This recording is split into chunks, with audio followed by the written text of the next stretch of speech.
Keyboard enthusiast pasti cocok sama keyboard gaming yang satu ini.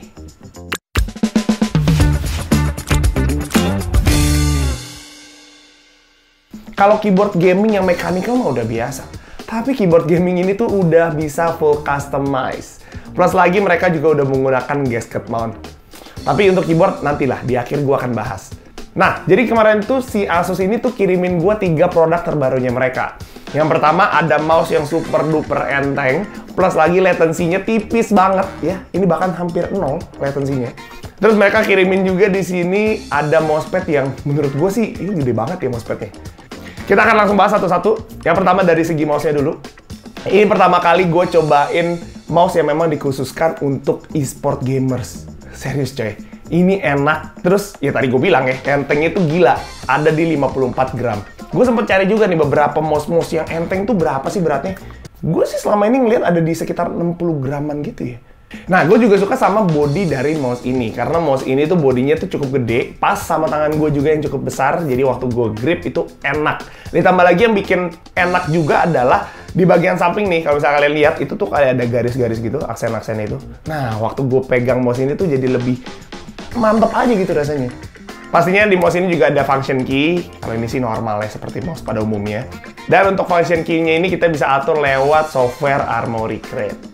Tapi untuk ukuran mouse gaming, secara desain ini tuh simple banget. Bahkan untuk RGB-nya aja cuman ada di wheel-nya doang. Cuma segini doang nih, beneran.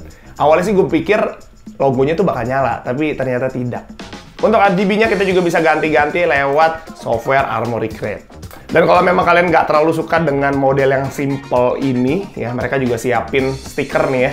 Nah, stikernya memang cukup lumayan heboh menurut gue, dan actually gue nggak terlalu suka. Tapi secara bahan untuk stiker ini tuh gue suka ya. Dia lebih, jatuhnya lebih keset dan lebih nggak licin gitu. Sama kayak wheelnya mereka, ya. Ini gue berasa karena memang bahannya juga karet kali ya. Jadinya waktu gue nge-scroll itu tuh nggak licin, plus lagi jadi lebih presisi.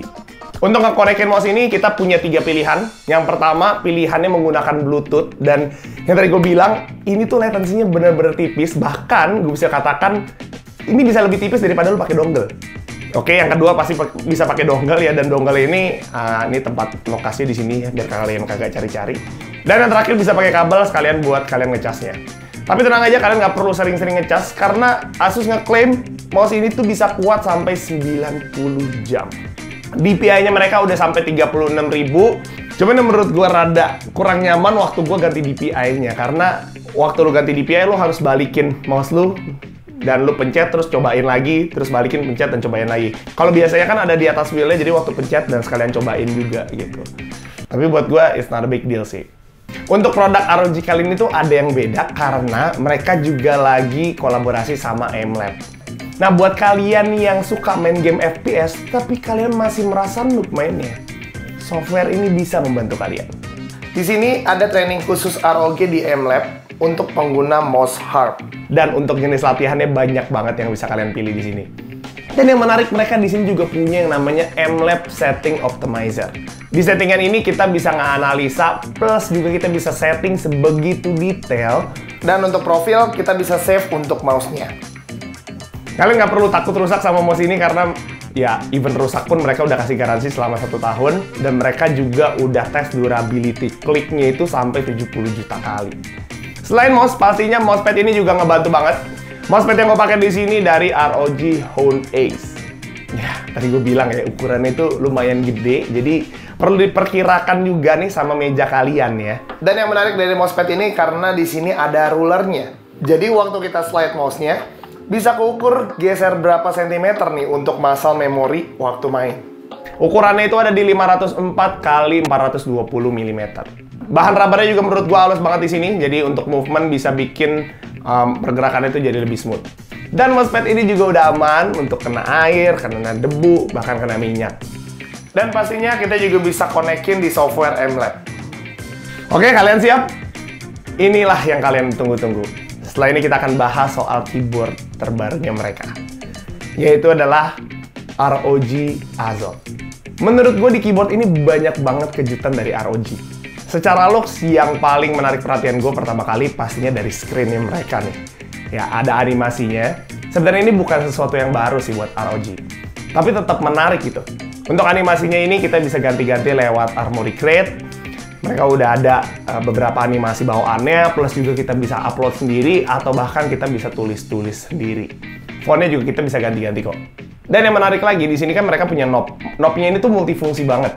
Karena lewat satu knob ini kita tuh bisa setting banyak macam, mulai dari volume, kalau kalian pengen play or pause, next, previews, bisa juga. OLED brightness-nya, dan bahkan sampai lighting effect bisa kalian ganti di sini. Walaupun untuk lighting effect-nya kita bisa ganti lewat kita klik FN, terus klik arrow kanan atau kiri. Atau kalian juga bisa ganti lewat Armoury Crate ya, ini juga lengkap sekali. Dan anyway, untuk PCB-nya mereka menggunakan north facing. Untuk keyboard ini juga kita bisa pilih ya, untuk connecting-nya pakai apa. Tetap bisa pakai 3 mode, pakai Bluetooth bisa, dan Bluetooth-nya sama tipisnya seperti mouse yang tadi, karena mereka udah menggunakan Speednova Technology. Terus yang kedua, dengan menggunakan dongle, dan yang terakhir pastinya dengan menggunakan kabel. Nah, kita akan bahas nih ya, dari hal yang menurut gue unik banget di keyboard ini. Berasa banget si ROG ini tuh ngincer dua market gamers plus juga market keyboard enthusiast. Dan menurut gue memang kedua ini tuh bisa digabungkan sih. Ditambah lagi, keyboard enthusiast semakin hari, entah kenapa semakin banyak saja. Emang lagi happening sekarang sih. Dan kelihatan banget, pertama dari segi bentuk keyboardnya. Dan yang kedua, waktu kalian buka boxnya, itu mereka punya toolbox buat custom keyboard lengkap banget. Dari switch puller, switch opener, bahkan mereka juga kasih brush sama loopnya. Emang pernah ROG kasih tools selengkap ini? Nih, gue akan langsung cobain aja untuk ngeloop salah satu switch gue.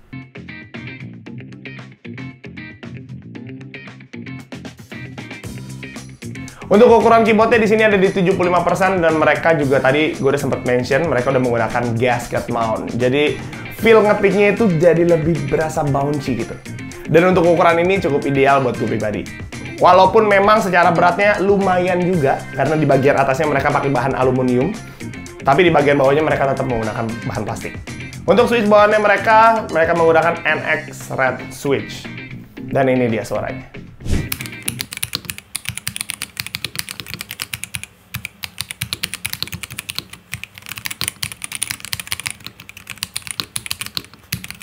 Karena keyboard ini udah full customize, otomatis udah hot swap juga. Dan sekarang gue lagi pengen coba untuk ganti ke switch G-Week punya gue. Dan ini dia suaranya.